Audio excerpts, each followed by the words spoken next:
Welcome to Season 1 of the Sober Motivation Podcast. Join me, Brad, each week as my guests and I share incredible and powerful sobriety stories. We are here to show sobriety is possible, one story at a time. Let's go! Natalee lost her sister to an overdose when she was just 18, and then her husband was killed in the Air Force in 2013. After the death of her husband, Natalee went to a very dark place in her life, and her addiction took over. Natalee struggled with addiction for many years until she was able to reach out for help, and now she is sharing her story with the world. Natalee has been sober since November of 2018, and this is her story. We need to talk about alcohol recovery in the workplace. Talking about sobriety and proving it to your employer can be so difficult, and our friends at SoberLink want to help. If you need a reliable way to present documented proof of sobriety to a boss or loved one, SoberLink can help. SoberLink is a high-tech portable breathalyzer system that uses facial recognition technology to verify identity, has unique sensors to ensure that no other air sources are being used, and sends results directly to your specified contacts, so there's no questioning whether or not you took the test or whether or not you altered the reporting. This is why SoberLink's remote alcohol monitoring system is considered the gold standard. Being in recovery from alcohol does not define the future of your career. Let SoberLink help. Learn more about SoberLink and request an exclusive $50 off promo code by visiting soberlink.com/recover. Just a heads up for everybody in this episode, we do discuss an overdose death and an attempted suicide. Welcome back, everyone, to episode 7 of the Sober Motivation Podcast. Today, we've got my friend Natalee King with us. How are you doing today, Natalee? Hi, I'm doing great. Awesome. Thank you so much for taking the time today to do this with us. You have an incredible story that I saw on TikTok, Instagram, some stuff you shared. So this is going to be a really powerful episode, I feel, for people. Did you want to start out at the beginning? So I grew up in a military family. I had a sister and a brother, and then my mom and dad, and we traveled everywhere.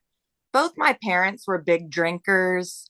We grew up in bars, in and out of bars, my whole childhood.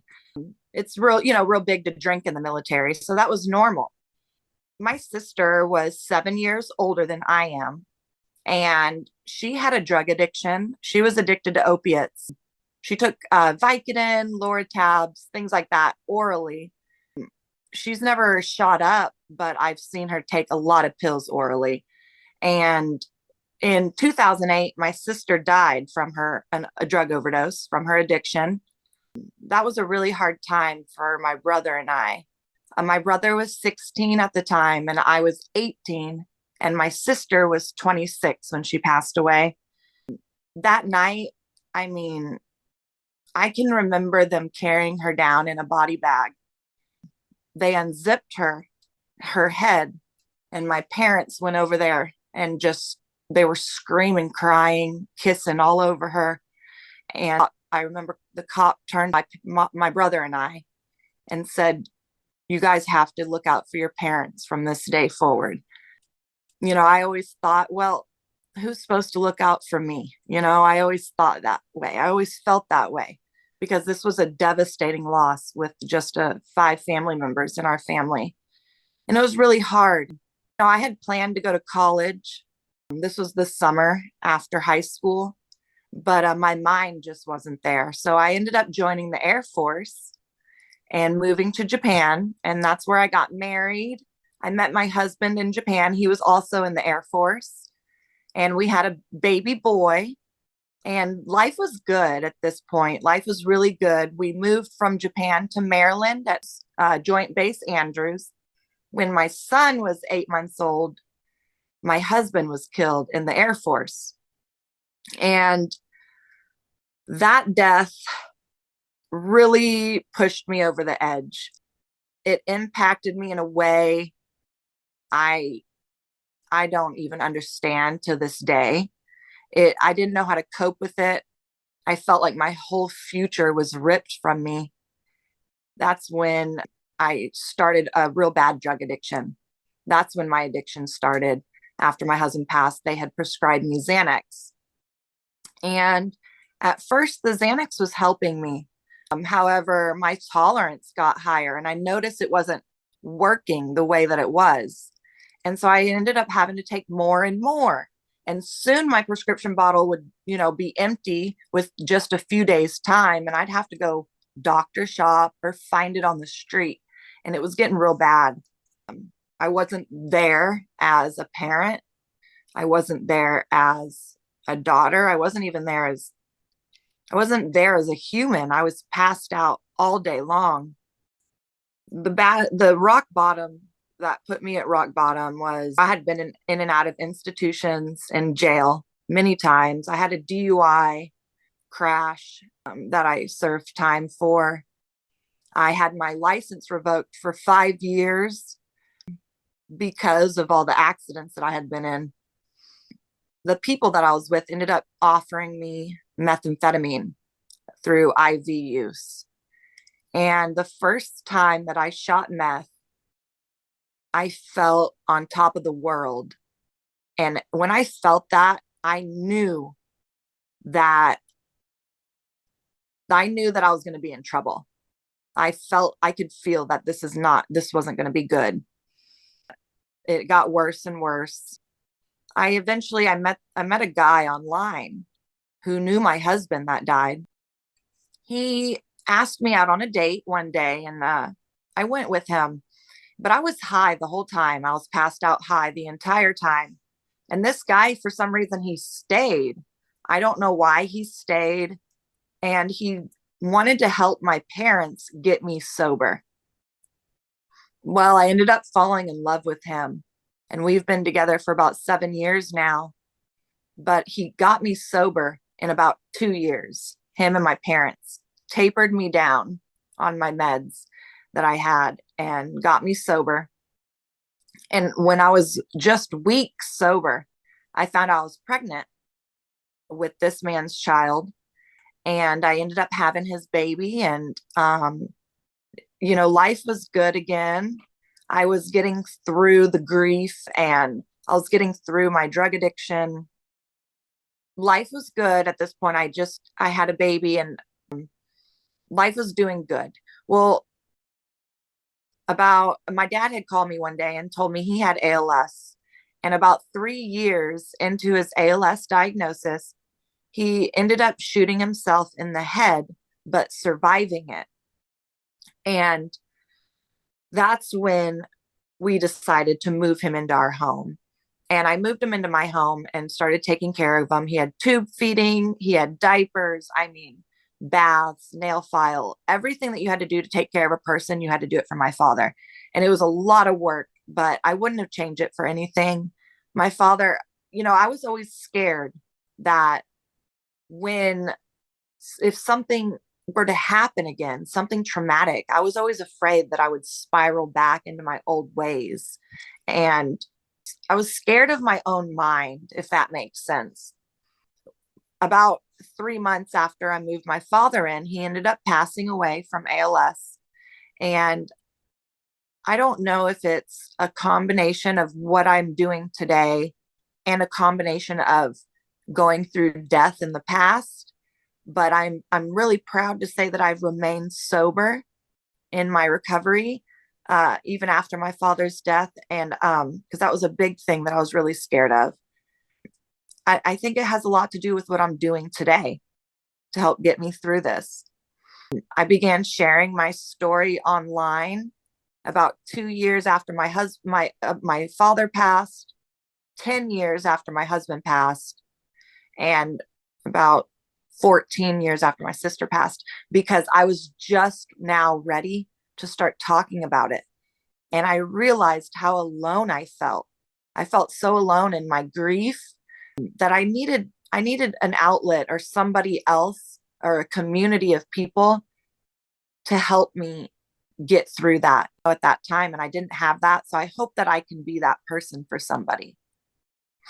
Yeah. And I think you have been for so Yeah. many people with the reaction from people on TikTok. So what's the day you got sober? What's the date for it? If you want to track your sober days down to the second, be sure to grab the Sober Buddy app, yoursoberbuddy.com, or search Sober Buddy in your favorite app store. And if you need more step-by-step help with recovery, do your Sober Buddy challenges, Download the app today and sign up for the free 30-day trial. It's February of 2018 is my sober date. Wow, that's incredible. And also with everything else that you shared too, to stay sober is also incredible, because that's a lot of stuff, a lot of heavy stuff to go on. What do you do to help you stay on track? Like, what did you do during those hard times to remain sober? Yeah. You know, after my father's death, what I do today that helps keep me sober is I am on maintenance medication. I take psych meds and stuff, which I think helps me a lot. It took me years to find the right combination, but I finally found the right combination and it has helped me tremendously. But on top of that, I meditate and I do breathing exercises. I kind of mix traditional medicine with holistic medicine to help get me through the days. And I have found that that has helped me immensely through my sobriety. Amazing. What about, you said you had another child. Do you have two boys? Two boys, yes, Boys. Wow. Your hands are full. they are 10 and 4. So they're a handful. Yeah, I hear you on that. I have three myself and it's busy. So, Oh, but it's good. right. What motivates you to stay sober, to keep going, to sharing your story, to doing all of this stuff? Because before you even answer that too, I'm just thinking here, sharing this stuff on TikTok, on social media is never an easy thing to do, but I do love the fact about you sharing that it's helped you heal. It's helped me heal. Just talking about it out loud helps me heal. What keeps me motivated is not only my kids and my husband and my family. Of course, they motivate me every day, but the comments I get of people that my videos have helped. That's what motivates me. I mean, of course, you're going to get hate comments that saying, oh, you're sharing your personal life, you want attention or this and that, or why are you sharing these personal moments? Well, it's the hard reality of life, and people need to see these moments. They need to see it. If we keep hiding it, people are going to keep dying from it. And that's why I share those hard moments that I've shared, those pictures and videos that I've shared online. It helps people. Yeah, and that's the truth. The truth. It's so powerful.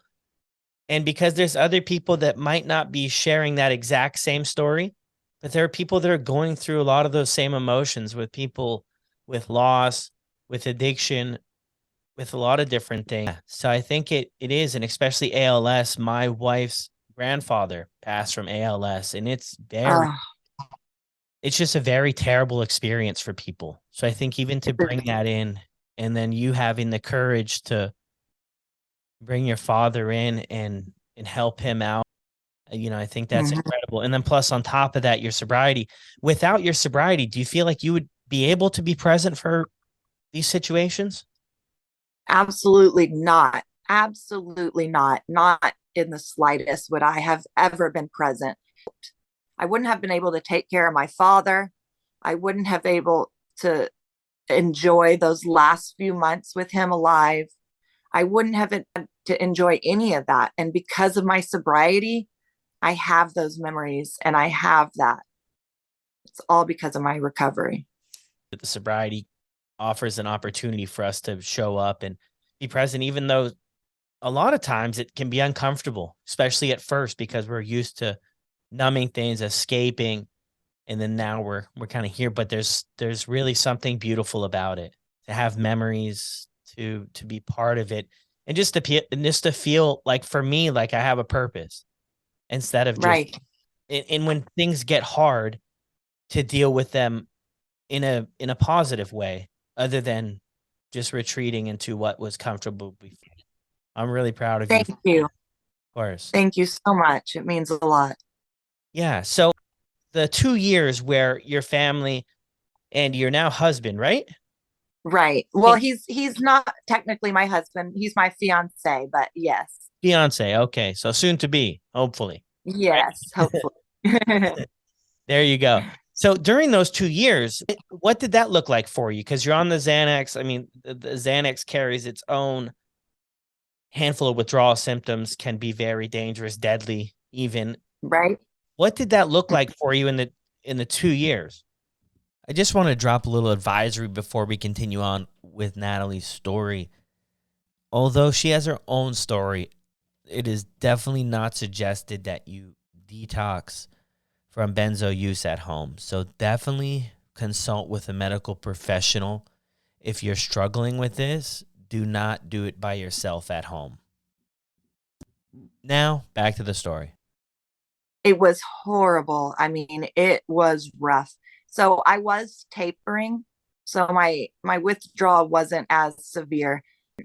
My fiance, my parents, they had done their research on Xanax withdrawal, and I had been in and out, maybe institutionalized maybe like 9 times throughout those 5 years of my addiction. When you say institutionalized, what is it that you're referring to? Baker acted, like Baker acted, Okay. things like that. So when I was Baker acted and stuff, I would always detox and then go back to it. And this was different because I was tapering. And at the end of my, like, it was really rough. I had to go to jail one time, I think, in between that because I had a warrant. I had to go to a mental health institution. I had to voluntarily sign in due to my court thing. So I had to go into these places, even though I was tapering off. And at the end of my taper is when I found out I was pregnant. And that's the day that I stopped taking it altogether. But I was so low at the end of my taper that it was easy for me. It was easy to get off of it since I was so low at my taper. Got you. But it took you a lot of work to get there. It did Yeah. a lot of work. And then you brought up too that you got a DUI. I did. I got a DUI. I got in a car wreck and got a DUI. Thankfully, I was by myself in the car and I turned a corner and I hit a car head on and I was arrested for that crash. Thankfully, nobody was hurt. I'm so grateful for that every day because I think to myself, oh my God, what if, you know? Yeah. I didn't get a DUI for one of my wrecks. I don't know why, actually. I woke up in the hospital because I had tried to commit suicide. I had crashed my Mustang into a light pole and I woke up in the hospital and they Baker acted me that time as well. Yeah. And what's that experience like, the Baker Act? I mean, the cops take you and they take you to a mental health institution and you're in there for 3 to 7 days or you're on a hold. Okay. And if you're Baker acted, you could like try to get out of it, but you have to go to court or something. So I always just signed in and voluntarily, and then they would let you go in a few days. Okay, gotcha. Okay. I had that when I was a teenager. I don't know if it was a Baker Act then, but maybe it was. But a 72-hour hold at a psychiatric facility of a Yes, hospital that you're not free to go from. Gotcha. Was it yes, helpful? yes. Was that intervention helpful for you at all? Like, did you learn anything throughout that? Um, at the time, I didn't think it was helpful, but now today, looking back, I think that all the times that I was Baker acted was helpful. I think it gave me tools to use in my future and help with my recovery. I do think it was helpful. At the time, I would have said no, but today I say yes. Yeah. What did they say? Hindsight's 2020. Hindsight's 2020, exactly. Yeah, looking back, even in my story too, there was a ton of interventions over a long span of time.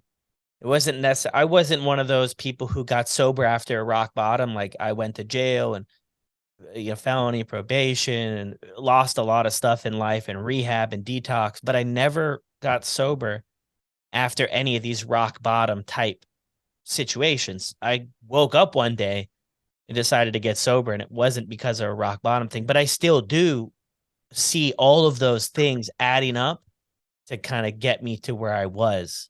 What did you Yes. have? Did you have sort of a rock bottom thing that happened and then this was decision, or what was it for you? No, no. Every time that I overdosed, I went back to it.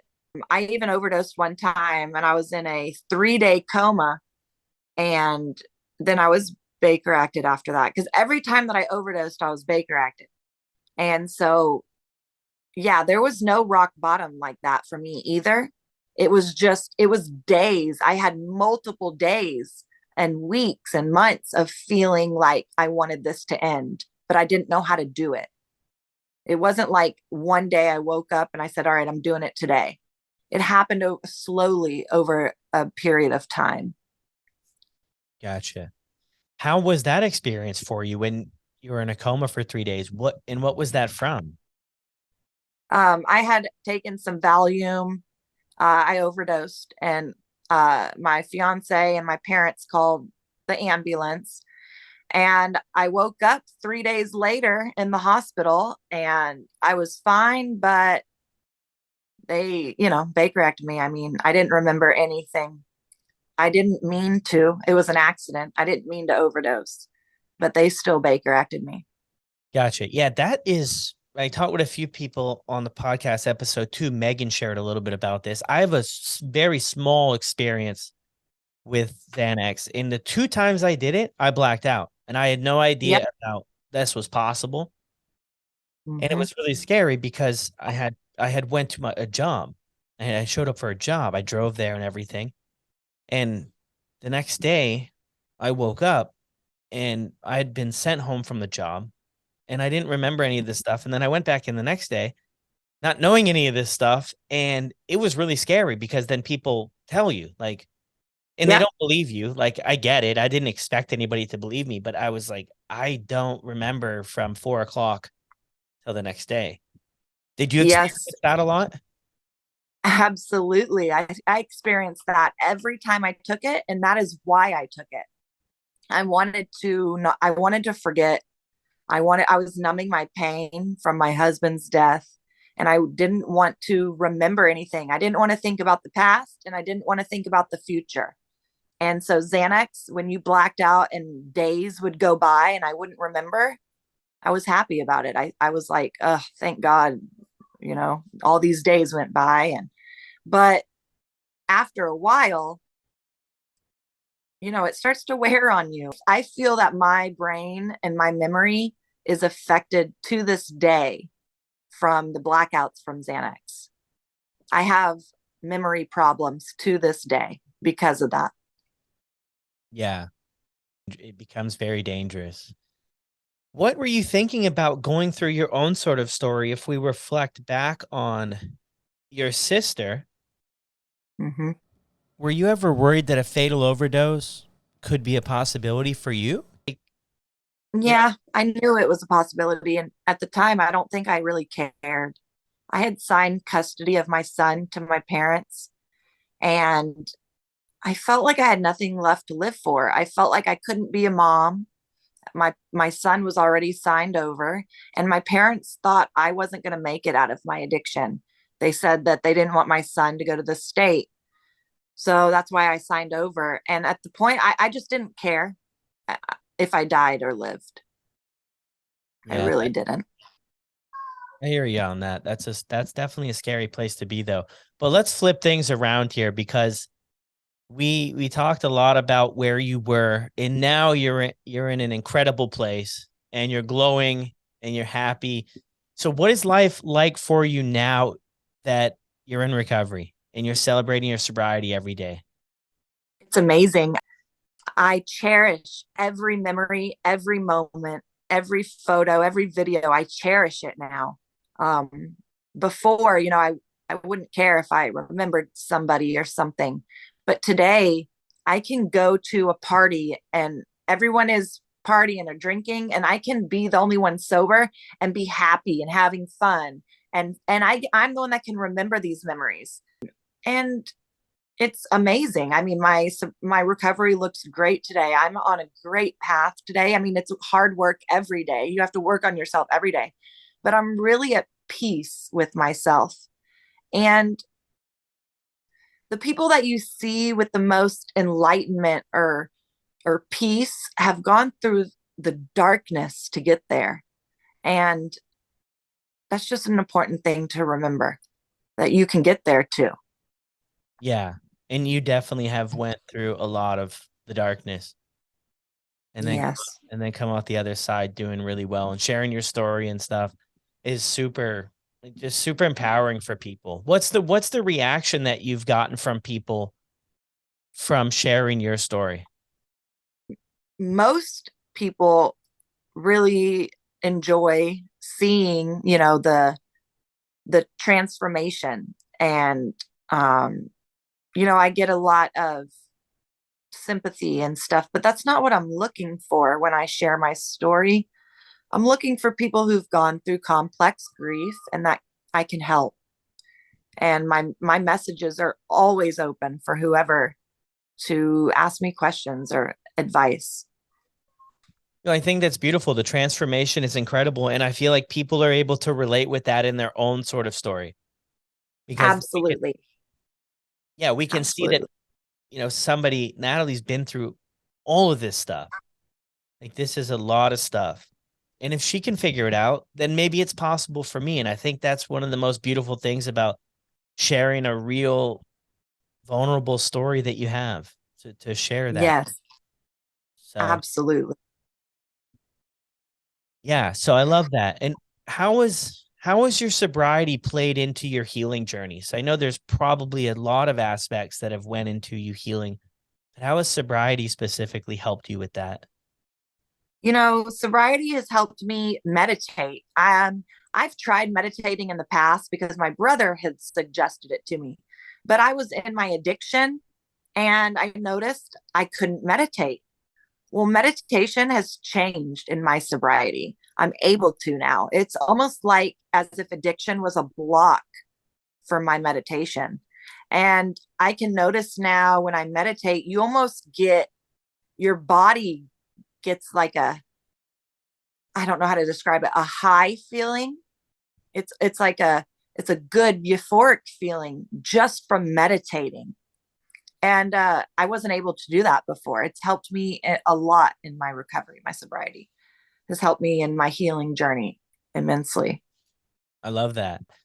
A lot of people are really about breath work too. I see is coming up. There's like a tapping sort of thing that people are talking about. Meditation too. I think Yeah. meditation kind of really jump started all this other stuff to come out to these other ways that we can like connect, and other ways that we can feel good about ourselves and ground ourselves. Like with the addiction, Mm-hmm. it's just a chaos. It's just like 24/7. It's really hard to Yeah. even take a second to think about stuff. So, what was your experience in the Air Force like? Yeah. I had a good experience. I really loved it. Like I said, I came from a military family. So it was in my blood. My mom and dad were both military. My sister was military. My brother's military. So it was a lot of fun. I really loved the military. If my husband didn't pass away, I would probably still be in it today. Gotcha. So And you were in Japan too for some of it. How was that? How was Japan? Japan was amazing. It was fun. Tokyo was great. My husband proposed to me on top of Tokyo Tower. It was just Wow, beautiful. It was a beautiful experience. that's cool. Earlier, you also talked about using meth. Was that something you were working on getting off of during those 2 years as well? And what was that like? It was a little harder. So the methamphetamine, I took it during the day to wake me up because I was so sedated with the Xanax or the benzos, really, any benzo. I was so sedated with that. So I would take it to wake me up. And I went on a binge for like, I don't know, 6 months. And it was horrible. I mean, I was seeing stuff, I was hearing stuff, and it really scared me. And that's when I told my parents what I was doing, and they were like, "Okay, we need to get you off of this. This is like next level type of stuff. You need to get off of this." I mean, I had withdrawals for like 3 days, but really the Xanax was the big one to get me tapered off of. Xanax is powerful for sure. Yeah, extremely dangerous. And, people should definitely look at, professional help too, like talking Absolutely. with a doctor and a medical detox too. I don't want anybody thinking that listens to this that Yeah. going to be a good idea to do a detox at home and stuff. Definitely get that Hmm. checked out. Yes, if I could go back, I would probably do a detox because like I said, my parents and my fiance helped me. They did suggest a detox, but I refused. I'm glad you said that because I wouldn't want anybody to listen to my story and do this and something happen, because Xanax is an extremely, or any benzo is an extremely dangerous withdrawal, and you should have medical professional help. Yeah, for sure. So what would you say to somebody else who might be struggling with getting sober or staying sober? What advice would you have for them? Questions like these, similar questions like these, they're real hard to answer because if I did have the answer, my sister would still be here. I could help somebody, but what I would say is do not be afraid to ask for help. You need a support system to get sober. You have to have a support system, somebody you trust, somebody that loves you and that you love them. And ask for help. Do not be afraid to ask for help. I went to my parents, I showed them the baggie that I had, and I asked for help. And that was the first step. Yeah, and that's amazing too, because that was the hardest part for me too, picking up that 3,000 pound phone or whatever it is and asking people for help and then being willing to take the help that's offered too. And I think, Absolutely. I think the support system is really incredible. I mean, if we're trying to achieve any goals in life too, whether it be sobriety or other stuff, a support system of people who are going to pick us up when we fall down is so incredible. So Absolutely. I love that. So how do you want to be remembered? We talked about this question before we started. If anything in life, I want to be remembered as a kind person. For me, I want the world to know that I'm kind, and I want anybody that I interact with to remember how I made them feel. And I hope that I made them feel in a good way. And that's how I would like to be remembered. I love that. For an on the spot question, that's a big one. I love that Mhm. because there's a quote I heard one time, and is people won't remember what you say, but they'll always remember how you made them feel. I don't know who said the quote, and I probably didn't get it right, but hopefully we get the idea. And I think that's so important. And that's really something that I'm trying to do with this podcast too, is to have people leave here, no matter where they're at in their journey, whether they're not sober, they are sober, they're curious, to have them leave here, hopefully feeling like wherever they're headed is so much more possible. Whether they're sober and they're trying to push for their 1 year or their 30 days or their 2 days, just to let people know that like a lot of us are out here trying to put out a positive message, get vulnerable, share our stories in hopes that people can be inspired to like keep going and to maybe do the next right thing and to maybe pay it forward, to maybe help somebody maybe they otherwise wouldn't. Yes, absolutely. I agree 100%. Yeah, so we're on the same page there. Perfect. I wanted to wrap things up because this has been great. We've covered a lot of ground and I really appreciate you sharing this stuff. Thank you for having me on. I just want to share my story and I hope it can help somebody. And I want people to remember, like, I'm coming up on 5 years this February of sobriety. I was at 2 days at one point. I was at one day at one point. And you can get there. You will get there just one day at a time, like they say. Yeah, and that's amazing too because a lot of people I see early in recovery they feel a need to put only in there. I'm only 7 days. Those Hmm. 7 days are sometimes the hardest days to get. Hardest. Those are the hardest days. The first few days are the hardest. And that's only putting only in there minimizes it. Yes, I agree with that. Yeah. You guys can't see it here, but Natalee just jumped off the bed here and that fired her up. So she's with me on that one. But that does, I am. yeah, it's, be proud of yourself no matter what you have, no matter what you're doing and how many days you have. Even if you don't have any days, I still want you to be proud of yourself, even if it's something you're considering, if it's something you've tried, if you've if you're working on it, if it's part of what you're thinking about every day, because I went through 5 years and I didn't even think about it once. But once I started to think about it, and once I started to maybe believe that I could figure this out, that snowball built up over time. I really encourage people, just spend some time on it. I know it's not the thing you want to be doing if you're still struggling and you're still out there, but like, spend a little bit of time on it. Write down what your life would look like. Write down Mhm. how you want your life to look. I mean, did you ever think that your life would look the way it does now? Absolutely not. No, no, nothing like this. I had no idea that I would even make a TikTok and it would blow up and help people. I had no idea when I mean, I was sober for 3.5 years and then I made my TikTok. And those 3.5 years, I never thought, oh, I want to make a TikTok and help people. That's not what I thought. I made a TikTok and my videos blew up. And that's when I was like, oh, wow, I could really help people. So it takes time. Oh, for sure. Yeah, it does. But it just, hopefully people can gather that, this is possible to do, especially with your story. You've been through a lot, and you're pushing on, and you're sharing it, and you're encouraging other people. So did you have anything for closing for us? Just like I said, ask for help, have a good support system, be easy on yourself, forgive yourself, because that's a hard part of recovery and your healing journey is to forgive yourself. Even if you did a lot of bad things in addiction, I did too. It used to keep me up at night, the things that I've done. But forgive yourself, and move past it. It's okay. The forgiveness part is huge, because we do a lot of stuff in the addiction that we're not proud of, but we can't go back and change. So, what I try to do for that is I just try to live today the best that I possibly can. Just show up, be the best that I possibly can, not to take away what I've done or try to make it better, but just try to give back, because I took for so long. I just took from people and took from the world. Now I'm just trying to give back. This was another incredible episode on the podcast today. Be sure to give Natalee a follow on TikTok, Natalee with 5 E's King.